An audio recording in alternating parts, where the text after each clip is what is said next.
UP में Bharatiya Janata party के साथ खेल हो गया।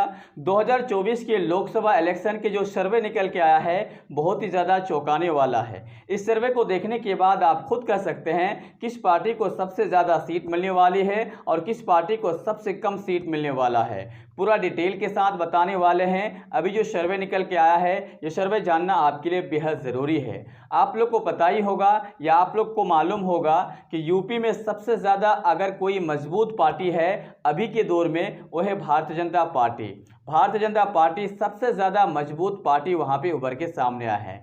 लेकिन हम आपको बता दें जब से विपक्ष में इंडिया गठबंधन बना है तब से वो यूपी में खास करके बहुत ही ज़्यादा माहौल चेंज हो गया है। माहौल चेंज होने का कई रीज़न है। आप लोग को सबसे पहले हम रीज़न बता दें फिर उसके बाद लोकसभा का जो सर्वे है उस पर बात करेंगे। रीज़न ये है कि विपक्ष में जितने भी गठबंधन पार्टी है उनका जो वोट है वो बढ़ जाता था। जैसे मान लीजिए कि अपर कास्ट का, लोअर कास्ट का, मुस्लिम जो वोट होते हैं वो बढ़ जाते थे। कुछ वोट बसपा पे जाते थे, कुछ वोट सपा में जाते थे, कुछ वोट कांग्रेस में जाते थे। अभी ये मान के चलते हैं कि ये तीनों एक तले एक साथ लड़ने वाला है, तीनों गठबंधन के साथ लड़ने वाला है। जहां पे 3 कैंडिडेट को वोट जाते थे अब तीनों कैंडिडेट के वोट एक कैंडिडेट पे जाएंगे तो जाहिर सी बात है वहां पे भारतीय जनता पार्टी के जो कैंडिडेट होंगे वो कमज़ोर हो जाएंगे। हम जानते हैं जो भारतीय जनता पार्टी के जो वोट है वो कोर वोट है, वो किसी भी पार्टी को वोट नहीं देते हैं। लेकिन विपक्ष के जो वोट है वो वोट बिखर जाते थे। इस बार 2024 में ऐसा नहीं होगा। 2024 में इंडिया गठबंधन के नाम से यहाँ पे लड़े जाएंगे और 2024 में सिर्फ एक कैंडिडेट होगा।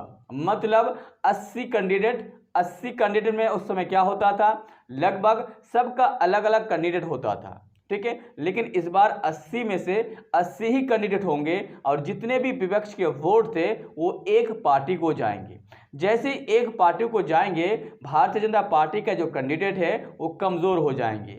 इसीलिए भारतीय जनता पार्टी के जो मुखिया है आपको पता ही होगा, चाणक्य, अमित शाह और मोदी और योगी तीनों वहाँ पे बौखला चुके हैं, जिसकी वजह से वहाँ पे छोटे छोटे पार्टी को अपने साथ मिलाने के लिए कोशिश कर रहे हैं और मिलाए भी हैं, जैसे ओम प्रकाश राजभर।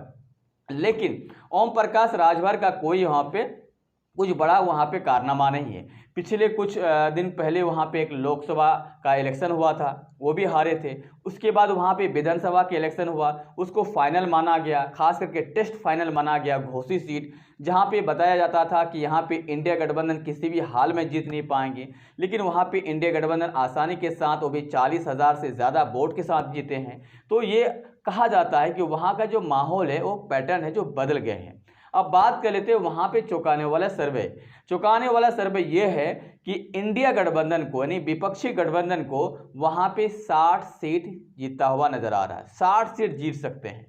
और एनडीए गठबंधन जिसे हम कहते हैं भारतीय जनता पार्टी के गठबंधन को यानी भारतीय जनता पार्टी को वहाँ पे 10 सीट मिल सकता है। अब रही बात 10 सीट की, ये तो हो गया 70 सीट। जो बीच में 10 सीट बच जाते हैं वो बहुत ही ज़्यादा क्लोज फाइट होंगे।